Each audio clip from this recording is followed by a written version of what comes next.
Udah. Nah, gimana Ustaz Rokim mah? Iya, jadi pembagian ini adalah taksim istilahi wa istiqra'i. Nah, Istiqra, istiqra itu gimana?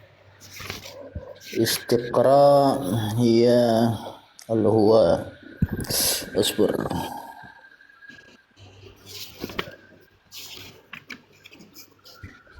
Mana tadinya? Ini. Wait, min kalimah istaqra wa itlaqu indal usuliyin bi izai ma'nayain al-awwal tasaffuh umur juz'iyya liyahkuma bihukmihi ala amrin yashmalu tilkal juz'iyyat. Hadha fi kitab maqasid syariah. Coba. Nah, terus pemahaman antum di situ. Berarti istiqra itu menuntut dalil istidlalil di atas kulli bil juz'i gitu kan? Iya.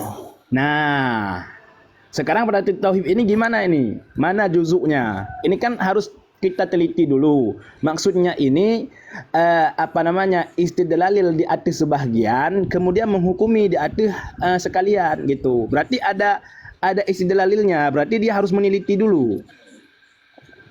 Walaupun kalau istiqra kan walaupun dia tidak meneliti sekalian, tidak meneliti semua. Iya. Muhammad, kalau kau tanya mereka orang-orang Abu Jahal, Abu Lahab, perhatikan beriman kepada Allah loh. Jelas ya. Beriman kepada Allah. Mereka tahu Ini mau ada dipotong, Allah. mau dipotong atau nggak dipotong Ayat tetap yang saya sama. baca. Dia mengakui bahwa Abu Jahal dan Abu Lahab beriman kepada Allah. Itu perkataannya udah jelas. Mau dipotong ataupun kita mau dengar sampai habisnya ceramahnya begitu isinya tetap. Perkataannya udah sangat jelas. Jadi dipotong ataupun tidak dipotong nggak ngefek. Ini perkataannya udah jelas nih. Ini ulangin sekali lagi, dikit lagi. Abu Jahal, Abu Lahab, perhatikan beriman kepada Allah loh. Ya jelas ya. Beriman kepada Allah. Mereka tahu ada Allah. Makanya tadi ayat Ya jelas Beb, jelas. bacakan Allah. Terus salahnya di mana Beb? Salahnya, sebentar, salahnya. Ini aneh tunjukin salahnya, bentar ya. Wah, berarti tadi ente nggak nyimak, Mam, yang dibilangin Ustadz Kunanta tadi. Kan udah jelasin, Mam.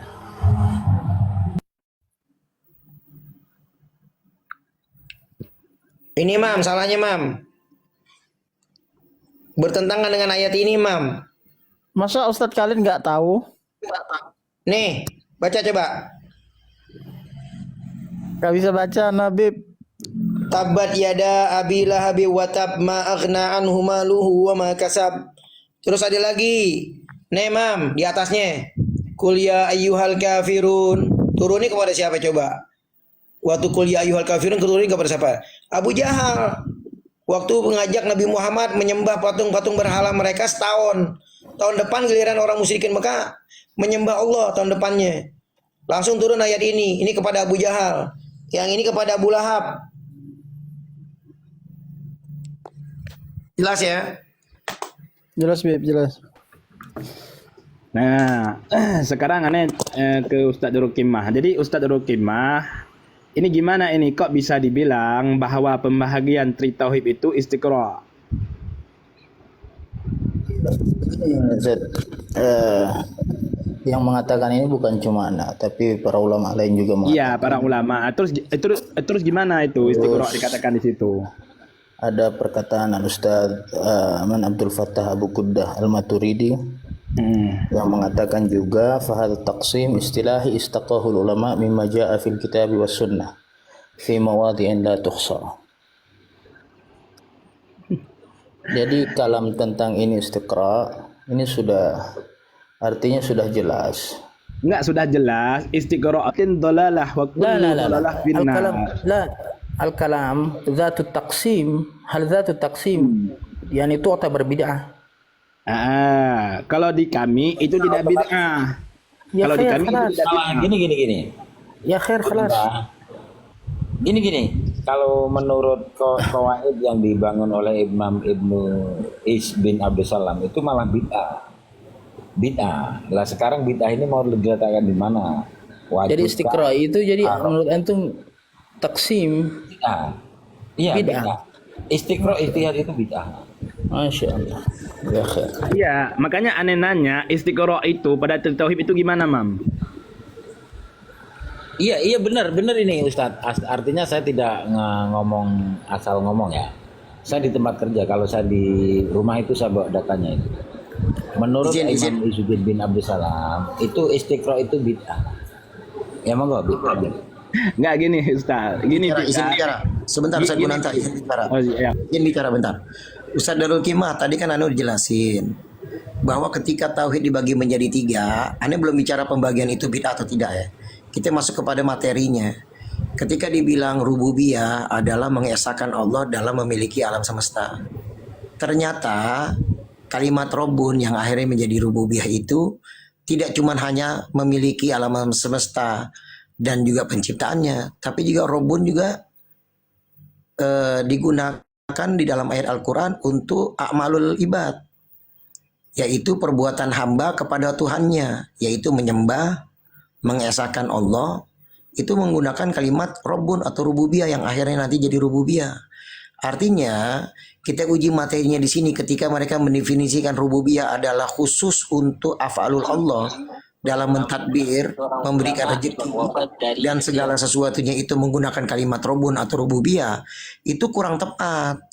Karena di kalimat lain Rabbun yang akhirnya Anda katakan rububiyah itu dalam hal af'alul ibad, disuruh untuk menyembah Allah. Dan bahkan di dalam ayat Al-Kursi, hal pentadbiran alam semesta dan memilikinya, di sini Allah tidak menggunakan kalimat Rabbun yang akhirnya menjadi rububiyah, tapi Allah menggunakan ilahun yang akhirnya menjadi uluhiyah. Contohnya ayat Kursi bacanya Bismillahirrahmanirrahim, Allahu la ilaha, bukan Allahu la Rabbun illa Allahu la Rabbun illa huwal hayyul qayyum, enggak. La ta'khudhuhu sinatu wala naum, lahu ma fis samawati wa ma fil ard. Miliknya lah apa-apa yang di langit dan di bumi. Ini Allah tidak gunakan Rabbun. Kalau memang definisi kategori ya pembagian rububiyah dan itu ala definisinya untuk bahwa Allah yang mentadbir alam semesta dan memilikinya harus pakai Rabbun yang menjadi rububiyah.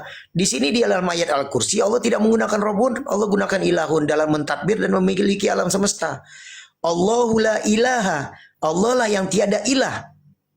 Illa huwal hayyul qayyum. Dialah yang mentadbir alam semesta, yang menghidupkan dan yang mentadbir. Al-hayyu menghidupkan, al-qayyum yang menjalin segala urusan. La ta'khudhuhu sinatu wala naum, yang dia tidak dikuasai oleh ngantuk ataupun tidur. Lahu ma fis samawati wa ma fil ard. Kepemilikannya lah bagi dia, atau milik dialah apa-apa yang di langit dan di bumi. Di sini Allah pakai kalimat ilahun. Artinya uji materi terhadap rububiyah yang diambil dari kalimat Rabbun, kata Pasir Kepu tadi, itu tidak tepat untuk alam semesta dan pemilik alam semesta itu adalah Rabbun. Di sini Allah menggunakan kalimat Rabbun. Di dalam ayat Kursi Allah menggunakan ilahun. Artinya rububiyah di sini tidak tepat kalau hanya pakai Rabbun atau rububiyah untuk pentadbir alam semesta. Tapi di sini Allah di dalam ayat Kursi menggunakan ilahun. Nah, ini udah satu kejanggalan atau satu bertentangan dengan ayat Al-Kursi. Sebaliknya lagi ketika mereka mendefinisikan ilahun, artinya khusus a'malul ibad menyembah ini kepada Allah yang menggunakan ilahun, yang akhirnya menjadi uluhiyah kata si Pasir Kebu barusan. Itu terbantahkan dengan surah Al-Baqarah ayat 21. Bismillahirrahmanirrahim. Ya ayyuhan nasu ubudu rabbakumul ladzi khalaqakum. Wahai manusia, seluruh manusia, sembahlah bukan ilahakum, tapi rabbakumul ladzi khalaqakum, yaitu sembahlah Tuhan kalian. Di sini pakai Rabbun, artinya pakai rububiyah. Artinya af'alul ibad dalam menyembah Allah di sini tidak sesuai dengan kategori yang digembar-gemborkan oleh Wahabi, yaitu uluhiyah, mengesahkan Allah dalam segi af'alul ibad menyembah Allah. Pakai kalimat ilahun dan uluhiyah dalilnya. Pakai kalimat ilahun yang menjadi uluhiyah dalilnya. Di sini dalam surah Al-Baqarah 21 ayat 21 Allah menyuruh orang beribadah kepadanya atau menyembah kepadanya menggunakan kalimat Rabbun, nggak pakai ilahun. Definisi uluhiyah di sini udah salah. Yang tadi sebelumnya definisi rububiyah, Allah memiliki alam semesta pakai Rabbun yang akhirnya menjadi rububiyah, dan juga udah salah. terbantah oleh ayat kursi yang memakai ilahun. Nah, di sini uji materinya aja pembagian, memisah-misahkan rububiyah dan uluhiyah serta mengkategorikannya, mendivisikannya. Rububiyah dari Rabbun dan hanya untuk Allah yang mentadbir alam semesta. Ini salah, terbantah dengan ayat kursi. Yang satu lagi ilahun, afalul ibad, menyembah Allah, mengesahkan Allah, memakai kalimat ilahun yang akhirnya menjadi uluhiyah definisinya. Nah, ini terbantahkan dengan surah Al-Baqarah ayat 21. Allah memerintahkan untuk menyembah, mengesahkan dalam menyembah hanya kepadanya, memakai kalimat Rabbun, bukan memakai uluhiyah atau ilahun. Ini udah bertentangan, dalam pembagiannya bertentangan, dalam definisinya pun salah. Ditentang dengan berbagai ayat Al-Quran atau bertentangan dengan berbagai ayat Al-Quran. Banyak lagi kalau Anda mau sampaikan. Belum lagi kita bicara tentang asma sifat. Mereka memaknai asma sifat ayat-ayat mutasyabihat dengan tekstual ayat. Ini pun bertentangan dengan surah Ali Imran ayat ke-7 kan, yang itu sudah tahu Darul Qimah. Artinya dari uji materi rububiyah, uluhiyah dan asma sifat ini udah dolah, ini sesat dan menyesatkan. Belum lagi kita bilang bahwa pembagian ini tidak pernah dicontohkan oleh Nabi. Kan gembar-gembornya begini, segala sesuatu yang tidak pernah dicontohkan Nabi bid'ah, dan semua bid'ah adalah dolalah, dan semua dolalah adalah di neraka. Itu baru amaliyah. Fama bala al aqidah. Bagaimana tentang urusan akidah yang Nabi bahkan nggak pernah contohkan, yang seharusnya urusan akidah mesti ada dari sorehnya, tapi ini diada-adakan, dibuat-buat, dibagi menjadi 3 yang Nabi tidak pernah contohkan. Tadi pun Pasir Kepu udah mengakui bahwa tauhid tidak pernah ada di zaman Nabi, sahabat, bahkan ulama salaf. Nah, seperti ini bisa dikategorikan bid'ah, apalagi dalam keadaan ada dalam perkara akidah. Ini bid'ah dolala ini. Semua yang tidak pernah dicontohkan oleh Nabi bid'ah dolala, gembar-gembornya mereka. Nah, kenapa sekarang mereka standar ganda? Seperti itu Ustaz Pasir Kepu. Apa ya Ustaz Darul Qimah? Izin Bib ya. Ustaz Darul Qimah bentar. Habib di Abata, Ustaz Darul Qimah, Ustaz Bahrul, Bang Imam. Aneh pamit dulu ya. Oh, siap. Assalamualaikum. Waalaikumsalam. Waalaikumsalam. Syukron Ustaz. Bib, izin Bib ya. Izin. Silakan Ustaz. Ya Bib, adapun yang tadi dalilnya ya ayuhan nasu ubudu rabbakum. Tadi kan udah disampaikan oleh Bib tadi bahwa ar-rububiyah itu adalah ifradullah ta'ala bi af'alillah, bi af'alihi. Artinya mengesahkan Allah dalam perbuatan-perbuatan Allah, yaitu min babil khalq, terus tadbir dan lain-lain. Adapun dalam ayat ya ayuhan nasu ubudu rabbakum, ini yang kami lihat, kenapa di situ tidak menggunakan ilah? Karena Rabb setelahnya itu kan dapat datang sifatnya itu ya. Rabbakumul ladzi khalaqakum. Jadi penggunaan kata ilah di situ tidak cocok. Tapi kan Ustadz Darul, tapi kan lebih tepatnya di sini perintahnya apa? Perintahnya ini menyembah. Katanya mengesahkan Allah dalam penyembahan itu harus pakai ilahun atau uluhiyah.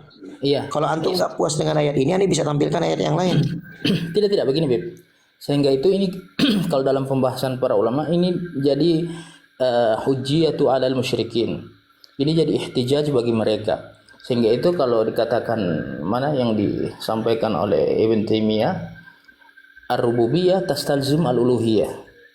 Itu kan kaidah yang dibawakan bahwa rububiyah itu yang mengaku dengan rububiyah maka dia wajib untuk diibadahi. Sehingga ini salah satu ayat untuk ihtijaj 'alal musyrikin. Wahai manusia, sembahlah yang menciptakan kalian, dan itu adalah salah satu istidlal mereka kenapa mereka mengatakan. Sehingga taksim ini pembagian ini bukan pembagian yang terpisah-pisah, tidak ada hubungan antara satu dan yang lainnya, tidak. Kalau dikatakan itu mereka mengatakan ar-rububiyah tastalzim al-uluhiyah. Jadi rububiyah itu akan mewajibkan al-uluhiyah. Jadi ketika seseorang mengaku Rabb, dia harus disembah secara esa. Artinya hanya ifradullah bi rububiyah. Karena datang setelahnya di situ ladzi khalaqa. Kan disebutkan di sini ilahu al-hayyul qayyum. Iya, artinya di situ juga Itu perbuatan Allah harusnya pakai Rabbun dong kalau perbuatan Allah. artinya tidak ada yang berhak disembah. Itu kan kalau dalam anak pernah baca tunggangan Itu tidak sebut sembah, itu lagi menyebut af'alullah, tidak menyebut af'alul ibad. Iya, jadi la ilaha illa huwal hayyul qayyum. Jadi hayyul qayyum ini af'alullah. Iya, iya. Nah, kenapa di situ pakai ilah bukan pakai Rabbun begitu loh Ustaz Darul? Oh ya, sehingga karena kalau misalnya kita lihat Ustaz, kan di situ la ilaha illallah, Allahu la ilaha illa wal hayyul qayyum kan. Jadi sembahlah itu kan perintah untuk pemurnian sesembahan itu hanya kepada Allah yang al hayyu al qayyum. Sehingga itu kalau menurut Ana Habib ya, ini tidak ada tanakut di dalamnya. Ini sebentar Ustaz Darul Kima. Antum hujahnya ini garis merahnya di mana ilahnya? Itu adalah Dilalahnya kemana? Yang itu bilang itu penyembahan. Ini lagi bicara tentang af'alul Allah. tidak kalimatul ilah itu kan Bib, al ilah itu al ma'bud. Kalau dalam Enggak, bahasa itu kan Arab. definisi kamu itu, Ya. definisinya orang-orang mereka. Kalau kita nih definisi aswaja, ilah dengan Rabbun itu sama, nggak bisa dipisahkan. Oh, siap. Soalnya kalau Nggak bisa menurut dipisahkan kalau kita. Nah ini kan dipisah-pisahkan oleh mereka ini bahwa ilahun ini adalah mengesahkan Allah dalam penyembahan. Dan di ayat kursi ini nggak bicara tentang penyembahan, bicara tentang afalullah. Allahu la ilaha illa huwa al hayyul qayyum, dijelasin di situ afalullahnya. siap. Bagaimana coba? Nah kita santai aja, nggak ada Ya, untuk santai, memojokkan. santai, Bib. Ini tidak ada niat untuk memojokkan, tapi kita mau mengupas betul-betul kupas. Aman, Bib. Jadi kalau menurut Ana juga pernah dengar bahwa menurut teman-teman dari Aswaja bahwa kalimatul Rabb dengan kalimatul ilah itu tidak ada bedanya. Artinya sama-sama saja al-ilah war Rabb. Tapi kalau bagi kami Bib itu ada perbedaan karena kalau Ana juga pernah belajar bahwa at-taraduf itu tidak taraduf utam, artinya tidak mutlak kesamaannya, pasti ada perbedaan antara Rabb dan ilah. Baik, sekarang begini Ustaz Darul Kima. Gini. Surat Ali Imran ayat 51. Yang mana itu? Bentar. Bunyinya Bismillahirrahmanirrahim. Innallaha rabbi wa rabbukum fa'buduhu hadza siratum mustaqim. Ini enggak ada ilahun. Ini disuruh perintah untuk menyembah Allah. Sesungguhnya Allah ini rabbi wa rabbukum, Tuhanku dan Tuhanmu. Fa'buduhu, maka sembahlah dia. Harusnya pakai uluhiyah dong di sini, ilahun. Kenapa pakai rabbukum? Ini udah 2 ayat ini kena sebetulnya. Hadza siratum mustaqim, artinya definisi rububiyah hanya untuk afalullah, tidak mencakup konsekuensi afalul ibad. Ini udah salah, bertentangan dengan ayat ini lagi nih. Masih banyak lagi ayat-ayat yang lain Ustaz Darul. Iya, Bib. Coba yang ini ente sikapin, ada surat Ali Imran ayat 51. Iya. Innallaha rabbi wa rabbukum fa'buduhu. Harusnya kan begini, innallaha ilahi wa ilahukum fa'buduhu hadza siratum mustaqim. Kalau kita mau mengikat daripada konsep atau definisi uluhiyah seperti apa yang dikatakan oleh para Wahabi. Nah, harusnya begini dong. Innallaha ilahi wa ilahukum fa'buduhu hadza siratum mustaqim. Lalu kenapa di sini innallaha rabbi wa rabbukum pakai rububiyah? Berarti konsep tri tauhid di sini udah bertentangan dengan ayat ini sekali lagi. Iya, bentar. Izin, Bib. Iya. Kenapa? Itulah kaidah tadi yang Anda bawakan, Bib. Ar-rububiyah tastalzim al-uluhiyah. Itulah yang dimaksud. Sehingga itu ihtijaj bagi mereka itu keluar. Ada hujah bagi mereka. Ustaz Darul, kalau al-rububiyah tastalzim uluhiyah, harusnya nggak ada tuh yang namanya tri tauhid dipisah-pisahkan antara rububiyah dan uluhiyah. Karena udah pakai kaidah ar-rububiyah taltazim uluhiyah. Sekarang kalau udah pakai kaidah itu, kenapa pakai dipisah-pisahkan antara rububiyah dan uluhiyah? Kalau orang percaya pada rububiyah taltazim uluhiyah, dia harus mencakup uluhiyah juga. Kenapa udah percaya kaidah itu, kenapa ada pemisahan antara rububiyah dan uluhiyah? Apakah tujuannya ingin mengkafirkan umat-umat Islam yang bertawasul dan mengklaim berakidah orang-orang musyrikin Mekah? Apakah tujuannya untuk seperti itu, dipisah-pisahkan rububiyah dan uluhiyah sehingga dia bisa mengklaim kafir orang-orang yang bertawasul di negeri Hijaz, sehingga boleh pembenaran untuk menyerang mereka? Sehingga pembantaian di kota Mekah, di kota Madinah berdasarkan ayat ini, berdasarkan pembagian tauhid ini. Mereka mengkafirkan orang-orang yang bertawasul, mengklaim orang-orang penduduk Mekah dan Hijaz adalah orang-orang yang kafir, boleh diperangi. Padahal tujuannya ingin menguasai kota Mekah dan kota Madinah. Tapi pakai topeng agama, tri tauhid, untuk mengkafirkan orang yang bertawasul, untuk mentauhidkan orang-orang ahli Mekah zaman dulu yang musyrikin. Ini tujuan tri tauhid. Kalau udah pakai kaidah ar-rububiyah taltazimu al-uluhiyah, nggak usah pakai tri tauhid harusnya. Nah ini kan tri tauhid ini kan berarti kan mereka ada udang di balik batu untuk cari pembenaran supaya bisa membantai dan merebut kota suci Mekah dan Madinah. Sekarang kita kembali lagi kepada pembagian ini yang mereka katakan bukan bid'ah. Ini justru bukan cuma bid'ah, ini bertentangan dengan ayat-ayat Al-Quran. Kalau mereka mendefinisikan terlepas dari kaidah tadi al-rububiyah taltazim al-uluhiyah, pada faktanya mereka mendefinisikan al-uluhiyah itu mengesahkan Allah dalam segi beribadah atau menyembah. Nah di sini Allah pakai ayat Al-Quran di sini ayat 51 surah Ali Imran, penyembahan mengesahkan Allah dalam penyembahan atau beribadah. Allah nggak pakai uluhiyah, Allah pakai rububiyah di sini. Berarti konsep tri tauhid ini udah salah.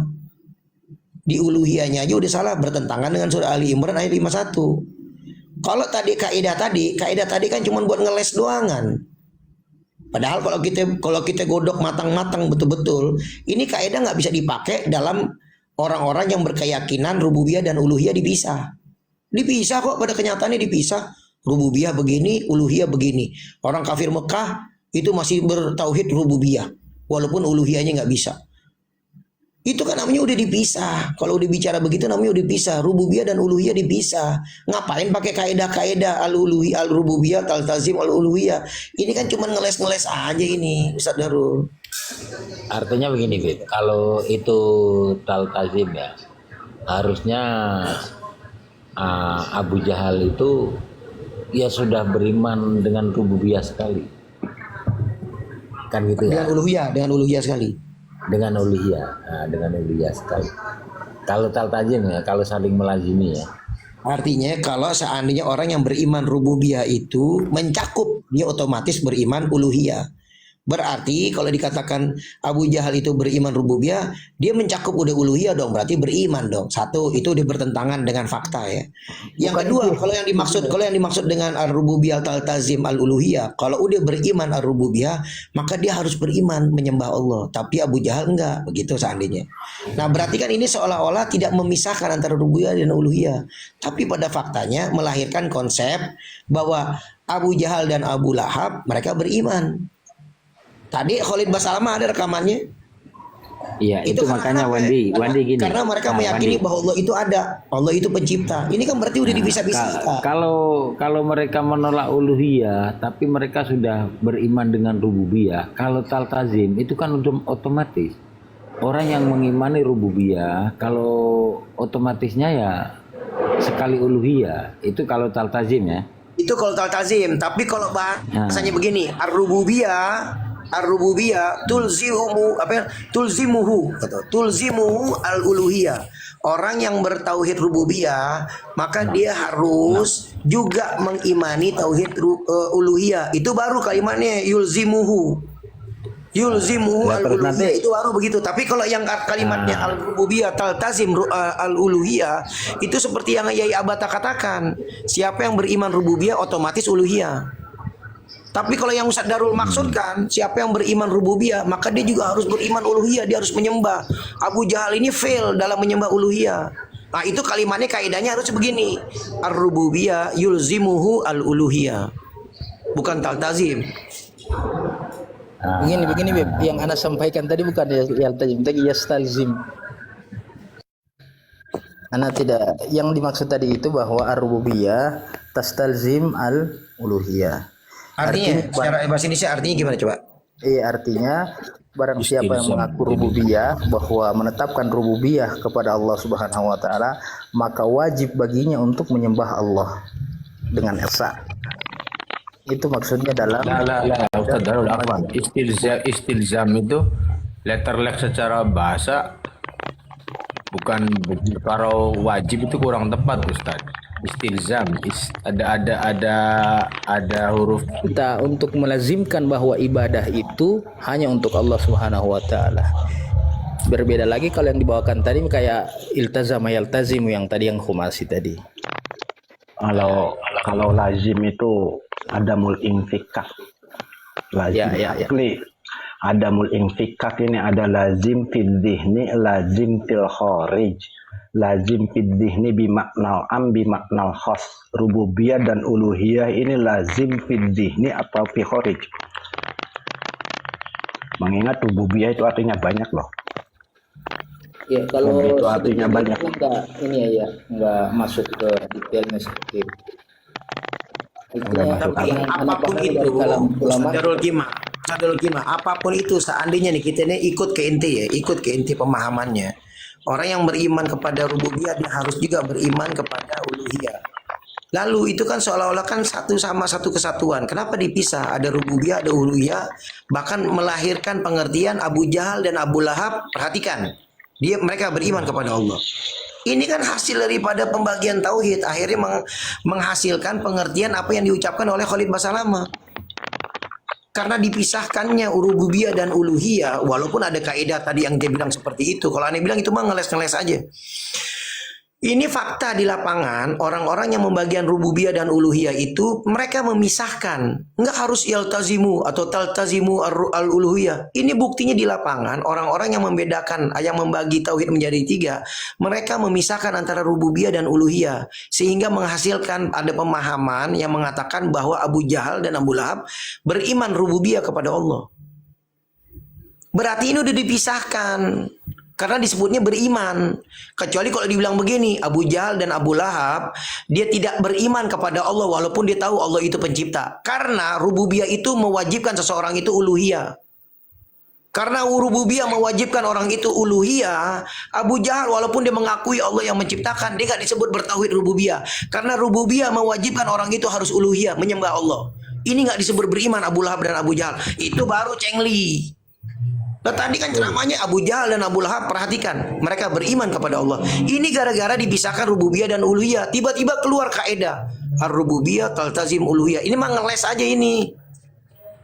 Nih, kada Kalau gini Bib, Afwan. Sebenarnya kalau diksinya tadi yang antum sampaikan tuh Bib, hanya mengenal ya. Kita juga mengenal, artinya hanya sekedar tahu oh ada Yesus, ada Buddha, ada Siwa, ada Brahma, ya kita mengenal gitu loh. Kalau hanya diksinya mengenal atau tahu, ya cengli kata Habib tadi gitu. Tapi kalau sudah sampai bahas diksinya mengimani, ya itu yang kita permasalahkan gitu loh Ustaz Darul.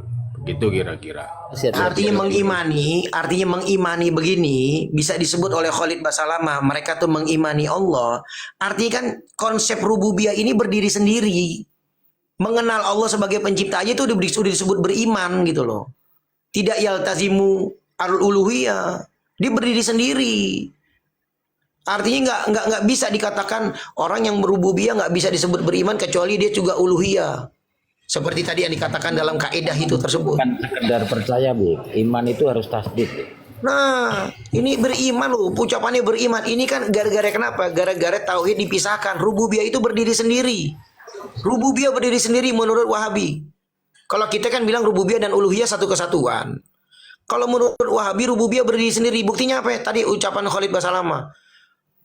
Abu Lahab dan Abu Jahal, perhatikan, mereka beriman kepada Allah. Berarti kaidah yang tadi yang disebutkan oleh Ustaz Darul Gimah itu nggak bisa diterapkan. Nggak bisa diterapkan, itu batal. Itu cuma alasan-alasan dari mereka saja Ustaz Darul. Dari mereka tuh beralasan begitu. Cari orang bilang tuh cari cuci tangan biar nggak kesalahan. Sebetulnya dari pemahaman Khalid aja tadi kita udah bisa pahami bahwa rububiyah itu berdiri sendiri. Sekedar orang mengetahui bahwa Allah pencipta alam semesta itu udah beriman. Berimannya beriman rububiyah. Seperti itu, paham nggak maksudnya? Bib, maaf Bib. Izin Bib ya. Iya. Jadi yang kaidah tadi itu anak ambil dari kaulnya Syekhul Islam Ibn Taimiyah. Adapun yang berkaitan tentang beriman, kenapa sampai ada kata keluar mereka beriman? Tapi tentunya kita tahu di sini ini bukan iman yang kita pahami sekarang, artinya mereka bertauhid. Sehingga itu anak selalu bilang sama Darul, iman yang kayak gimana lagi? Emang iman ada macam-macam. begini ya. Nggak bisa, inti bisa ngomong ini iman yang tidak, yang bukan yang kita pahami seperti inti nggak bisa ngomong begitu. Iman ya iman.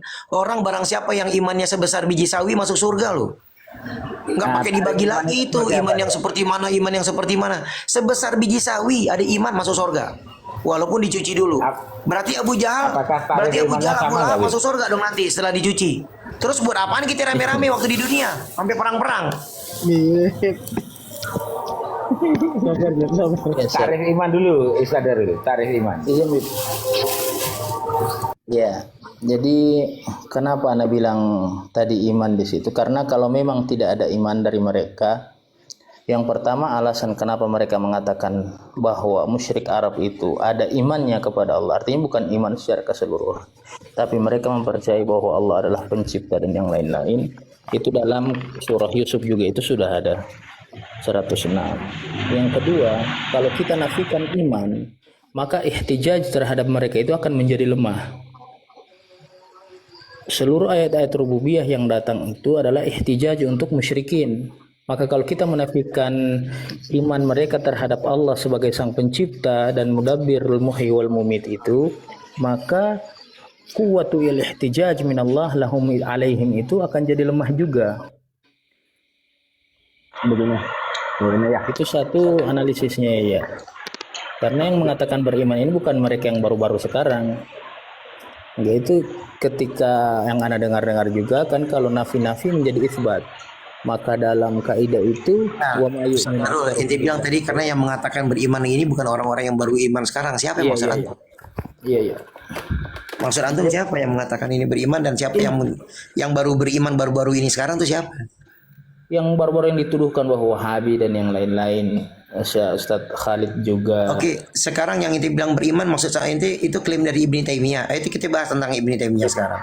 Tidak. Maksud yang Ibnu Taimiyah bukan iman-iman sekarang atau mereka adalah beriman iman yang kayak gimana? Iman itu seperti apa itu, Iskandar? Cuma tarif iman gimana tarif iman? Kalau di kita kan tarif Yang- iman itu tasdik, bukan sekedar percaya. Coba tarif iman menurut Ibnu Taimiyah yang inti bilang bagaimana coba? Coba jelasin nih. Begini Bib, yang mengatakan iman pertama itu kan min imanihim, di antara iman mereka itu kan Ibnu Abbas dalam menafsirkan surah Yusuf yang tadi itu.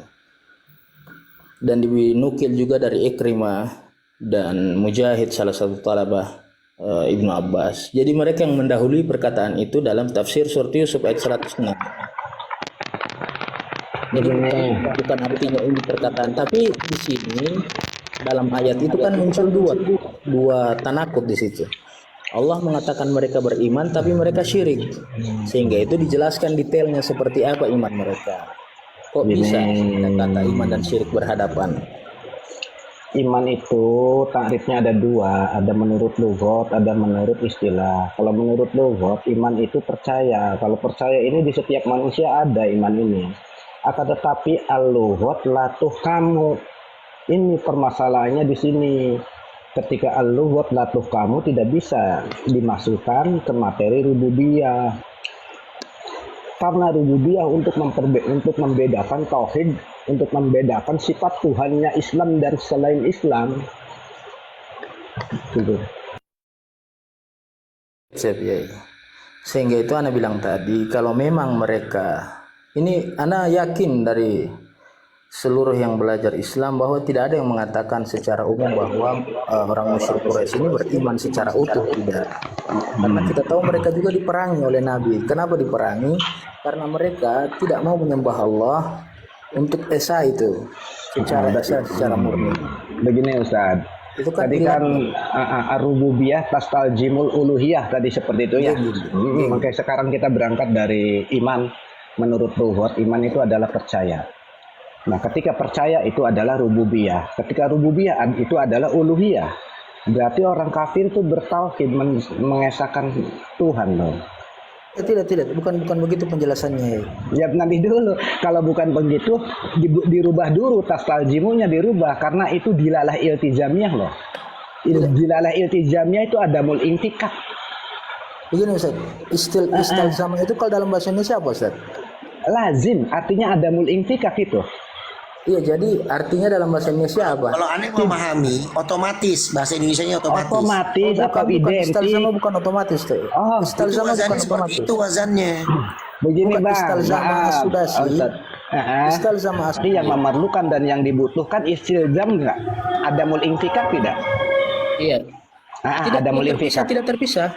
Oke, iya adamul infikak tidak terpisah. Iya, Berarti rububiyah dan uluhiyah tidak terpisah, betul tidak? Iya. Nah, ketika rububiyah di dalamnya itu Abu Jahal beriman berarti uluhiyah. Oh, belum. Di mereka kan diminta untuk mengesahkan Allah dalam ibadah. Berarti rububiyah dan uluhiyah tidak iltizam dong. Yastalzim. Tidak adamul infikak dong. Berarti infikak kalau seperti itu. Begini ya, dengerin ya yang jelas. Rububiyah itu yastalzimu, taltazimu ya, harusnya itu tastalzimu. Itu uluhiyah.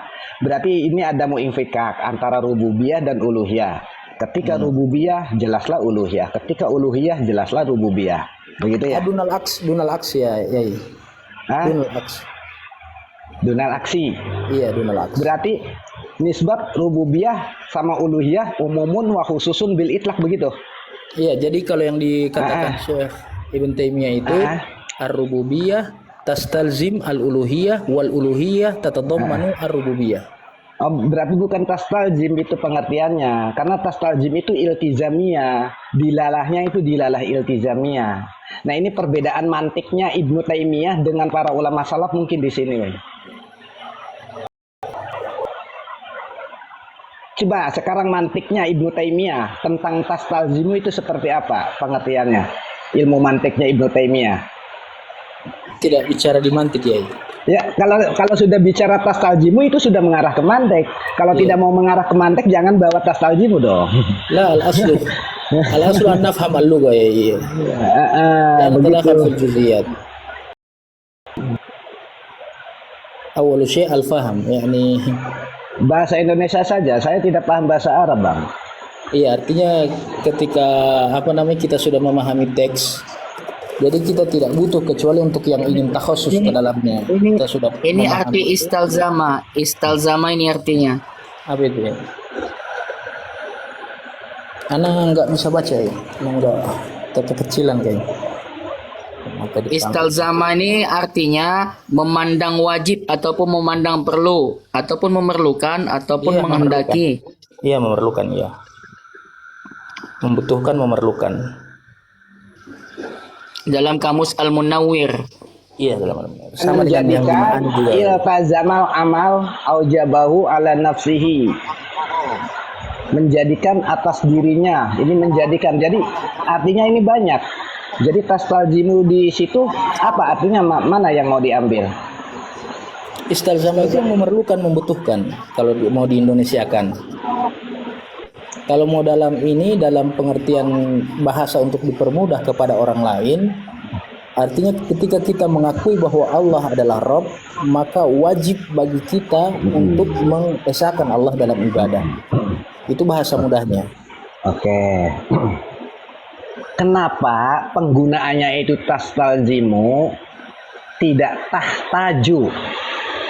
Ya, Kenapa penggunaannya itu tastalzimu tidak tahtaju kalau memang artinya membutuhkan? Ada rahasia apa di kalimat tastalzimu? kan ada kata lazima ya. Oh, ada kata lazim. Iya, Kalau lazim ada malzum dong. wujud iya. Oke. Kunci di sini. Lazim dan malzum bisa tidak terpisah. Lazim dan malzum. Bisa tidak terpisah.